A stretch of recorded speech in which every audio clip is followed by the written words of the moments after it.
Показательное наказание, чтобы все знали, что спортсмены будут под защитой.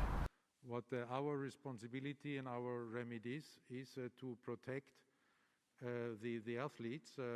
Вообще, я с этими людьми знакома очень давно, как бы в сборной я очень давно, и Моисеевич вообще, когда я еще в 2008 году на Олимпиаду ездила в Пекин, то есть мы тогда уже тесно общались, и мне всегда этот человек, импонировал. И чисто по-человечески, конечно, мне очень жалко. Вообще, мне, в принципе, жалко всех людей, поэтому я, на самом деле, очень все-таки и рада, что ударила по режиму. Я надеюсь, что все-таки по нему ударит, потому что я за все вот эти вот движухи, которые бьют по нему.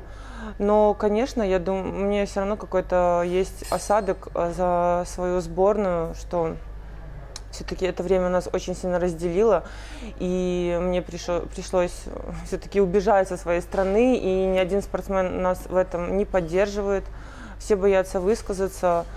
И мне очень жалко, что все служат одному человеку, все действуют по его приказу, и, конечно, мне очень грустно на самом деле от этого.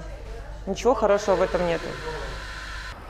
Показательное наказание от МОК, чтобы, что они защищают спортсмена и будут защищать, и что впредь, наверное, больше такого не происходило. Поэтому это, наверное, не только для Беларуси, да, а для всего мира, наверное, такой знак, чтобы понимали, что к спортсменам надо уважительно относиться и чтобы не было таких репрессий. Все началось с простого, да, а все превратилось в международный скандал. Поэтому я считаю, что если бы руководство более мягко отреагировало на это, никаких таких поспешных